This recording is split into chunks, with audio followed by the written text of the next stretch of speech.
Cougar Volleyball is our subject today on the Columbia Cougar Coaches Show here on Mediacom Channel 22 with head coach Melinda Washington. Cougars in conference play after the win over Mobap at home the other night, a 3-0 victory, 7-0, and we'll touch on that record that's just unbelievable with the winning streak continuing in conference play.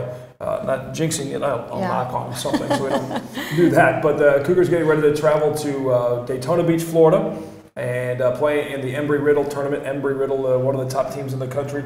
Take us through these next 4 matches in 2 days that you've got coming up. You know, we have a big day Thursday. We'll travel out, and we've got to really stay. It's a long travel. It's a long travel day, so we're going to have to get down there, get comfortable, maybe get a little workout in, and get situated for the biggest day probably of the season, Friday, when we'll see Indiana Tech, who has been ranked all season in the top 10, and now had suffered a loss when their setter was out last week, and she is going to be back for us, I'm sure, but suffered a loss. They dropped to 11 in the ranking this week. We'll play them first, and then we'll have to turn it around that same evening and play Embry-Riddle, who's ranked 2nd in the country. And they're the host team. So they are the host team. A home court advantage, and ready to roll for you guys that night. It's 7 p.m., so they'll have a packed house, I'm sure. And they're playing a match earlier in the day as well. Everybody played 2 in the same day. Yes. And then Saturday you have a couple more matches as well on that. Yep, we'll turn it around and we'll play Georgetown, who's a rival of ours in the past, and also Olivet Nazarene, who about 8 to 10 years ago was another big rival of ours, also a team that's hosted nationals in the past. So 2 good teams Saturday as well. It's a big weekend. And it's been a little while since you've had a long travel like this. I know earlier in the season you had some tournaments, but you're talking about going to Florida. Is this a bus trip? This is not a bus trip. No, good. I was going to say that'd be a really long trip, but still, with all the gear, the plane and the getting situated in 1 day turnaround, how do you refocus the girls to get ready for an event like this? As you said, with Friday being such a huge day with those 2 big matches. You know, I think we've prepped through the season. I stretched some of our games out. I wanted to make sure we had time last week to prepare for Mobap. I knew they'd be strong this year. We've also had another 3 days here to prepare for the next couple of games, and we've done our scouting reports. We've already seen film.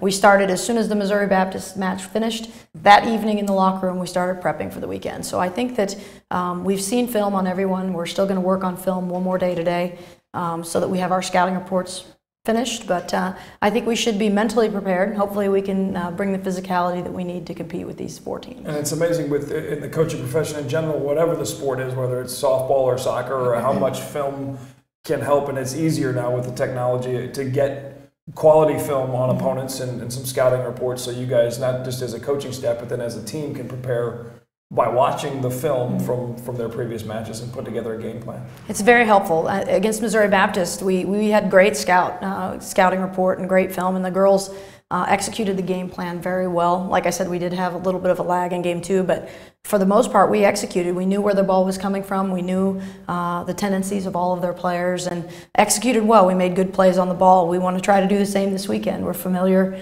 with what's coming at us, you know, and we know what's coming. So if we don't execute, then shame on us. 129 after the Mobap victory in regular season conference victories, 129 in a row. I think it goes back to what, 05 or something along that line, 02? So that's Cindy Fuddy helping out over there. That's the inside data. Wrap your brain around that a little bit, Coach, as far as what makes that happen. Obviously a successful program, but kind of break that down if you even can. It's hard to wrap your brain around a little bit sometimes. You know, it's a goal set. It's a set of expectations as well. Every year we set goals, both short and long term in our program, and both individual and team goals. And that's one of our goals: win the conference. Don't lose a conference match. You know, the expectation part of what I do as a coach is a big thing. You know, I have expectations, and the girls know up front what those expectations are, and then, you know, I have consequences through the year to keep them on track, and that way we're all on the same page at the end of the year. And I think we don't think about that streak, right. I guess. You know, it's hard to really think about that, but you know, we just go game by game, and we execute our short and long-term goals, and we try to make it consistent in practice so that we consistently play hard, you know, to reach those goals in practice. And I do know when people have asked me questions over the years that are new to where I work with some radio group or something, talk about the volleyball or what I do with the athletic department, I said, you know, this team has a bullseye, literally as you mentioned, Missouri Baptist. No matter where you're at, who you're playing, there's a bullseye on your back every time. I mean, there's that banner that's got those 3 dates on there for the national championships, and this streak is one of those other things that adds that bullseye for you guys. Yeah, it's difficult. It's really difficult day in and day out. I think people forget about that sometimes. And we've actually encountered one team this year, that Oklahoma Baptist loss that we suffered down at Graceland, was they just got on a roll. They had it out for us, and they came out there and they had a few plays go their way, a few bad calls from the referees, a few really unforced errors, atypical errors for us, and there you go. You know, but the desire to win of that team that day at that time was ridiculous. I mean, they really wanted to beat us, and that's what can happen, you know, on any day. You know, so we've got that constantly, every day, every match. You know, teams want to beat us. So it's a good problem to have, but at the same time, it's definitely one that keeps the guys, the girls focused and ready to roll. 4 big matches on the road in Florida, and then back home for more conference matches as we head down the stretch. And before you know it, it'll be AMC tournament time, and only a couple more regular season chances to see the girls at home. You can get the full schedule of the Columbia Cougar volleyball schedule online at ColumbiaCougars.com. We'll come back more with head coach Melinda Washington. We'll see if she can pick out her top 2 or 3 MVPs for the season so far. After this, you're watching the Coaches Show on Mediacom Channel 22.